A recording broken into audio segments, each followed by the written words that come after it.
Chris, I want to thank you so much for joining us. Sure, Really Matt. appreciate you Glad being to be here. Dave. So first time I think that we've had you on the show, but I'm Yes. glad you're here, and it's great to get to sit down and talk with somebody who's got so much background and experience in the city and everything that's going on at the city. So thanks for joining us. Oh, glad to be here. So we're here today to talk specifically about veterans issues. There's a lot happening right now in the city. It's always a good time to kind of stop and talk about veterans issues, but it seems like there's sort of a little bit of a critical mass happening right now, at least hopefully. We've recently launched this Veterans Advisory Board, of which you are a key leader, and we've also rolled out a lot of programs for veterans. Where do you think this push is coming from, and why do you think it's so important? Well, I mean, I think I've always been involved in veterans issues, and I think, you know, it's particularly important right now. We've got a lot of veterans coming back from, you know, Iraq and Afghanistan, and quite honestly, the military budgets, they're probably cutting back, so there's going to be some people probably laid off. So it's even more critical now that we, you know, provide these services and aid our veterans coming back however we can. Yeah, got you. So in addition to the existing, you know, the GI Bill, Veterans Affairs, healthcare, these big issues at the city, we can also do a lot of things that may seem small, but that can add up to making a big difference. And some of those things we're doing right now are free transit for veterans on all the buses if you go get a pass from the transit division, a couple of other things. What is the city doing right now to really provide services to veterans? Well, I mean, I know we worked with our congressional delegation to really get the new Veterans Clinic, you know, permitted and established out there close to the outlet centers. What we can do is we can inform and connect veterans to the programs that are out there now. There's the federal programs through the VA. There's the State Department of Veteran Services has many programs. Some of them like job fairs, and the city has programs. And so one of the problems that we have discussed on our board is, do people know that these programs exist? And even if they know they exist, how do they take advantage of them? How do they access these programs? So that's going to be one of the focuses of our board, is how we do inform and connect people. You know, the state's rolling out a new website. The Department of Veteran Services is rolling out a website that's hopefully going to be very comprehensive about all the programs that are out there, and so the city could have a link to that. The city could have its own veterans web page, you know, so that all the programs the city has, such as the transit that you mentioned, the discounted passes at the recreation centers.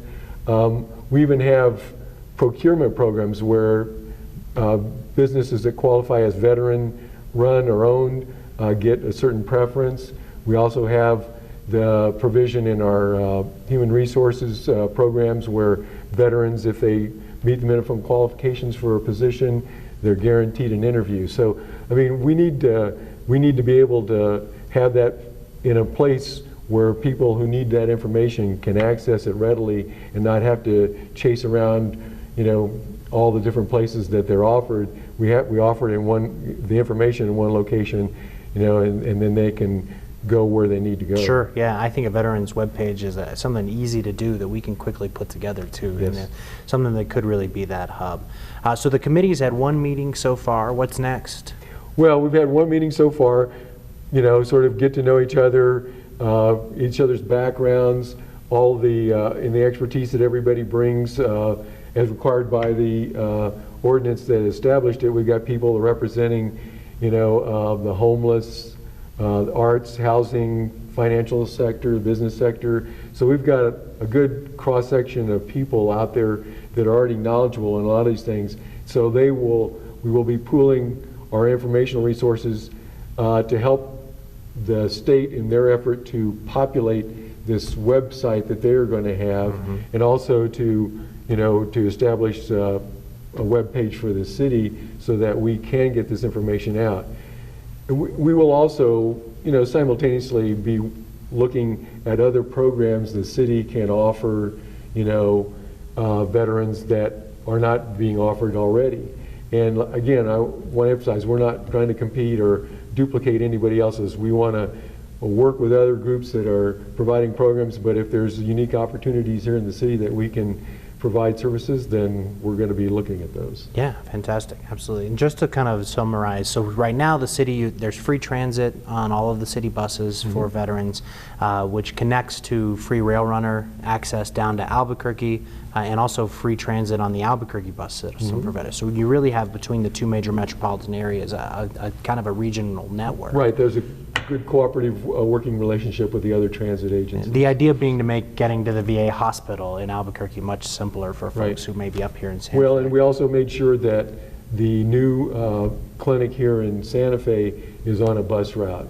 Ah, yeah, absolutely. So that they're connected that way, and if need be, they can avail themselves of the Santa Fe Ride program, which is for disabled people. So, got it. But you know, the people need to know how, you know, they can avail themselves of that service. Of these services, right? Exactly. And that's key. I mean, having a service is great, but if nobody knows how to, you know, to access it, doesn't do a whole lot of good. Yes, sir. Yes, sir. Absolutely. And then there's also free access for all disabled veterans at recreational centers all around town, all of the different recreational centers, and the biggest discount available, which is the senior citizen discount, now also the military discount for any veteran, disabled or not, at all of the rec centers as well. Absolutely. So those are some of the new programs that have rolled out. There's also a big commitment and a big push going on around the country. It's not just happening in Santa Fe to end veteran homelessness this year. Yes, absolutely. And I've been working, Hank Hughes is the head of the New Mexico Coalition to End Homelessness. And I've been working with him in a subcommittee we have here in Santa Fe. It's Veterans Helping Homeless Veterans.